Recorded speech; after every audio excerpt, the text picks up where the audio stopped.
Il y a une phrase, qu'a prononcée le président français hier, Emmanuel Macron.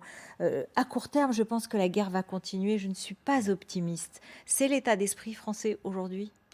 Cette déclaration du président de la République résulte des échanges assez réguliers qu'il a avec le président Poutine. Il faut noter que le président de la République est un des derniers leaders occidentaux à avoir conservé un canal de discussion avec le président russe. Je crois qu'il faut s'en féliciter parce qu'on promeut cette voie de la diplomatie. Et effectivement, le président de la République, il constate un président russe qui est extrêmement fermé et qui est extrêmement déterminé à poursuivre cette invasion de l'Ukraine, quand bien même elle est plus lente et elle est plus difficile que ce que les autorités russes avaient escompté. On a eu une première phase de l'offensive russe qui consistait en une offensive aérienne. Il s'agissait de s'assurer la supériorité aérienne du ciel avec de nombreux missiles de croisière, de nombreux missiles balistiques qui ont été lancés sur l'Ukraine. Là, on assiste à une deuxième phase qui est une offensive terrestre avec des villes qui sont encerclées ou en cours d'encerclement. Vous en avez parlé, Kiev, Kharkiv, Odessa, Mariupol. Ce qu'on constate néanmoins, c'est une avancée moins Une rapide résistance? et une vraie résistance. Je crois qu'il faut le mettre au crédit de la valeur et de la bravoure des soldats ukrainiens qui défendent très chèrement leur pays. Alors de notre côté, combien avons-nous de militaires engagés? Alors je veux dire, je précise bien, pas du tout en Ukraine puisque, nous sommes donc maintenant, des cadres de la force de réaction rapide de l'OTAN et nous avons des positionnements dans plusieurs pays, en Roumanie, en Estonie. Mais combien d'hommes? Comment sommes-nous présents dans ce dispositif de l'OTAN à l'extérieur de l'Ukraine? Ce dispositif, c'est un dispositif qui existe depuis 2016 et qui fait suite à l'annexion de la Crimée par la Russie en 2014. L'objectif, c'est de rassurer les pays qui sont sur le flanc est de l'Europe, qui sont donc sur le pourtour de l'Ukraine et de la Russie, et qui, en raison de leur histoire, en raison de leur géographie, pourraient légitimement se sentir inquiétés par les manœuvres russes. Donc très concrètement, la France mobilise près de 1500 militaires, alors soit depuis le territoire national, soit depuis les pays dont on va parler maintenant, selon deux grands axes. Un premier axe qui est un axe aérien et un deuxième axe qui est un axe terrestre. C'est la police du ciel, c'est l'expression que j'ai Dans le entendue. domaine aérien, c'est effectivement la police du ciel ou la Qu'est-ce que ça défense veut dire? aérienne.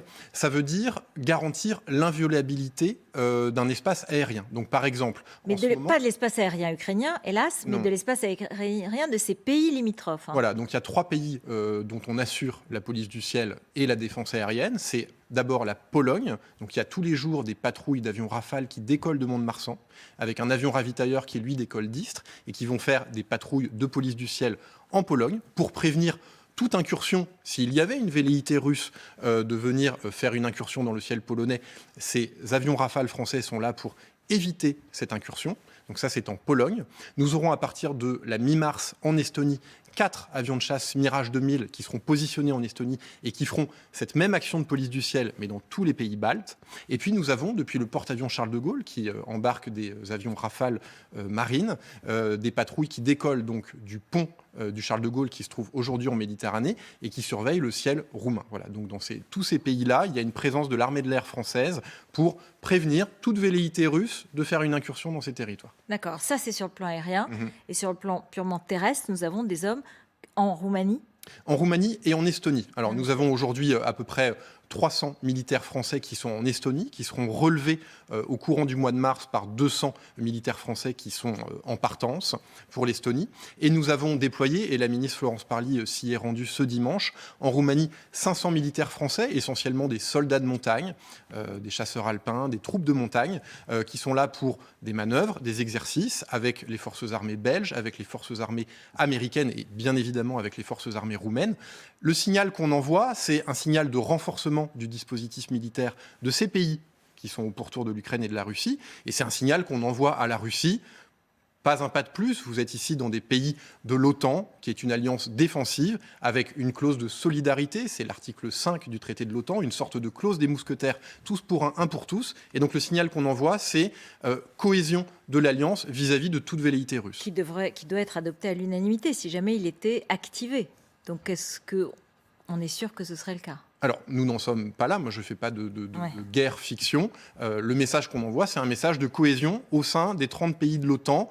on réassure, on renforce le dispositif de sécurité sur le flanc est de l'Europe.